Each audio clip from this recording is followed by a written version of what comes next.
We're back on the Morning Brew here today. I'm Larry Aarons, your host, along with Aaron Muffaletto, our co-host here on the Morning Brew.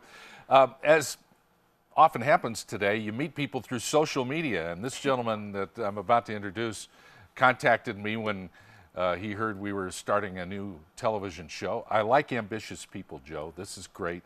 And here you are. Joe Swinger is an Albuquerque guy. He is an author and speaker. And he is joining us here this morning, the author of Beans of Wisdom. And Thank you for having me. Thanks for coming up and being with us here on the Morning Brew. Especially in your debut week. I love it. Yeah. Fantastic. You know, I started reading this book, Joe, and it's really fascinating, the story. And I was curious, what brought you to the point of writing this book? Well, initially, the Beans of Wisdom started as my own journey into self-discovery as a leader. I was always able to achieve results, but I was never that well liked. So the associate surveys would come out and I never did that well.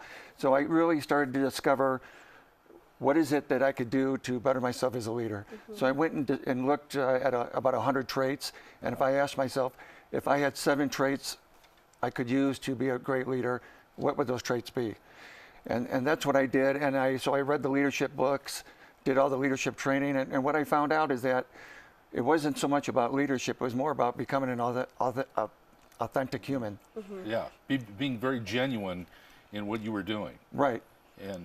And did you learn these things by trial and error, or did you establish some guidelines and start working them in your leadership position, or how did it? Yeah, that's how what did I it did. come I about started for you? becoming more engaged with the associates. So if you look at some of the beans, it's more caring about the people, loving the people, getting a purpose. But the book really came about after the politics last year, with all the mudslinging and everybody talking about each other. And I thought somebody really had to write a book about what it really takes to be a great leader today. Yeah, and one of the things I read was you said something about if you're really passionate about something, stick with it. The longer you stick with it, the more it'll actually happen. And that's one of the #1 things I got out of it. What was something that you see? If somebody reads this, what's the #1 thing that they should take away from it? Well, I think the #1 thing is you have to know your purpose. So you discover your purpose. If you're unhappy in a job, if you're at a job that you don't feel you fit, it's usually because your purpose is not being met. And so once you get on your purpose, it's really all about perseverance. And a lot of people end up not making their purpose is because they give up on themselves. You know, they'll start a business and they'll quit in 90 days. Whereas if you're in a company, you'll go for 20 years to become an executive or something. And I think people sell themselves short by giving up on themselves. The first bean of wisdom, and there are 7 of them, is the bean of purpose, like you were mentioning. And I think it's important that you really sit down in a quiet moment and decide what your purpose is. You really have to get inside yourself to find out what that means. And it sounds like you did just that. Well, it's absolutely right. You really have to get some moments of solitude and find out what is it you're really all about. And if I can use this mousetrap. Sure. This brought some props with him little today. dollar mousetrap here. Yeah. But what's cool about it is you put a piece of cheese and you stick it on the floor and forget about it until you hear the clack. Yes. And what's great about the mousetrap is that there's a purpose to it. We give it a purpose. And most people don't know what their purpose is. And if a mousetrap has a purpose, shouldn't we have a purpose as a human being?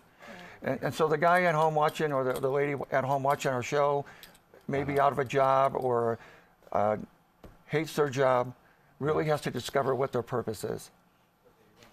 One of the other beans of wisdom that I really like in the book is the bean of forgiveness. This is one of the most difficult things to do. For anybody. To forgive. And describe what that means. True forgiveness is all about energy. When we have regrets for people or we don't forgive them, there's a lot of anger tied up, a lot of energy. And so what we need to do is release that energy by forgiving people.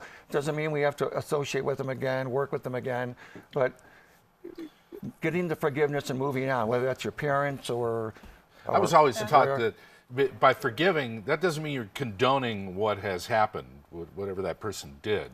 That doesn't mean you're accepting it. It just means that you're actually releasing it from yourself, Really, that's what it's all taking about. that burden off Yes. of yourself. And so you release the energy, and again, if you don't want to deal with them, if you've been hurt in business or whatever, it's just getting on and moving forward. Whether that and taking responsibility, not holding anybody accountable for your Right. situation. Yeah, and that's a big thing. A lot of people always put it on themselves. Oh, well, it's my fault, and they just have to let that go. And not only forgiving others, but forgiving themselves and letting it go. Right, and not saying it's the government's fault or your Yeah. parents' fault or whatever. Now, the story itself is a parable about a homeless man. Can you walk us through that? Yes, it's about a man. It's Christmas Eve. He's lost his wife, his family, his home, his business, and he happens to go into a food shelter.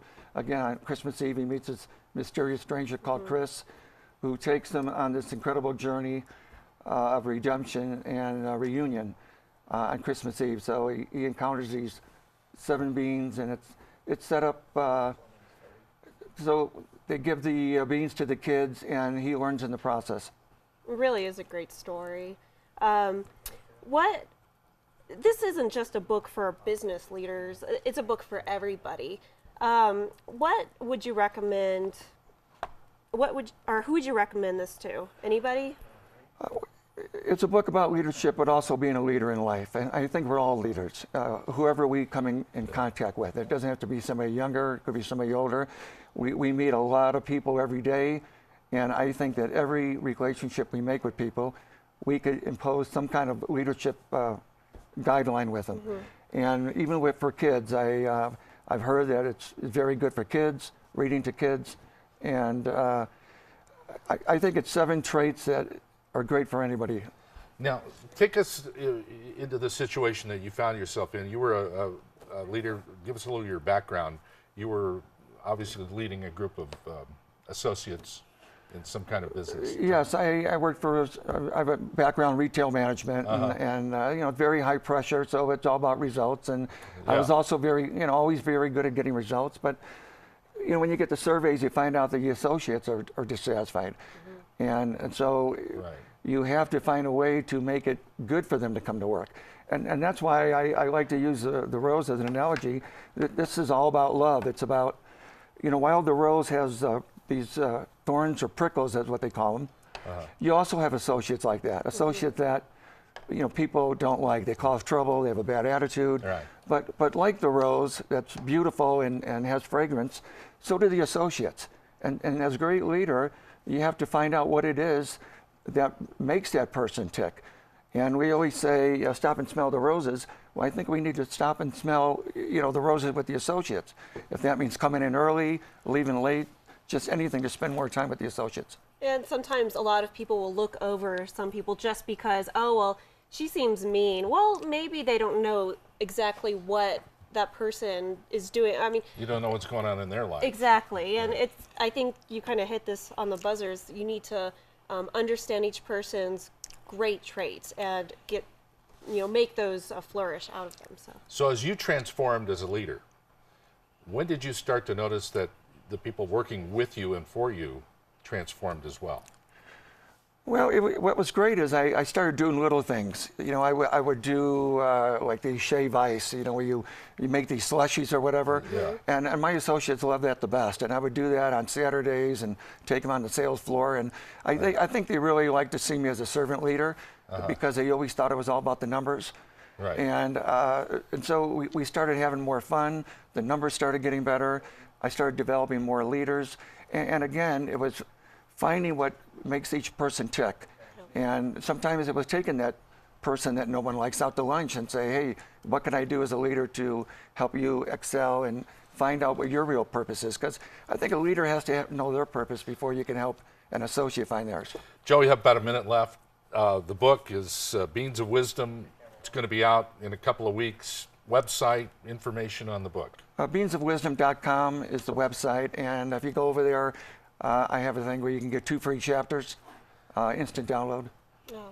Very good. And you do a lot of speaking around the country, don't you?